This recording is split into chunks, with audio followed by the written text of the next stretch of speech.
ഇന്ന് നമുക്ക് Tasneem താജിൻ്റെ viral custard പുഡിങ്ങിൻ്റെ recipe ആയാലോ. അപ്പോൾ ആദ്യം അതിനായിട്ട് 1/2 ലിറ്റർ പോലെ 2 ടേബിൾ സ്പൂൺ പഞ്ചസാര ചേർത്ത് നന്നായിട്ടൊന്ന് തിളപ്പിച്ചെടുക്കുക കേട്ടോ. ശേഷം നമുക്കതിലോട്ട് 4 ടേബിൾ സ്പൂൺ കസ്റ്റർഡ് മിക്സ് കൂടി ചേർത്ത് നന്നായി ഒന്ന് കുറുക്കിയെടുക്കാവേ.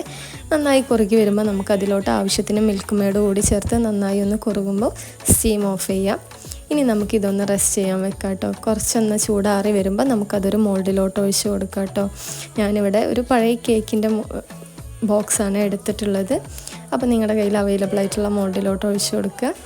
അപ്പോൾ ഇനി നമുക്കിതൊരു അരമണിക്കൂർ ഫ്രിഡ്ജിൽ വെക്കാം കേട്ടോ. അപ്പോൾ എൻ്റെ ചാനൽ ആദ്യമായിട്ട് കാണുന്ന കൂട്ടുകാരാണെന്നുണ്ടെങ്കിൽ ചാനലൊന്ന് സബ്സ്ക്രൈബ് ചെയ്യുക, വീഡിയോ ലൈക്ക് ചെയ്യുക, ഷെയർ ചെയ്യുക, സപ്പോർട്ട് ചെയ്യുക.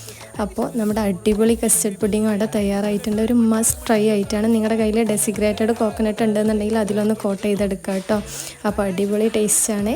ഇന്നത്തെ വീഡിയോ ഇത്രയേ ഉള്ളൂ. അപ്പോൾ ബൈ.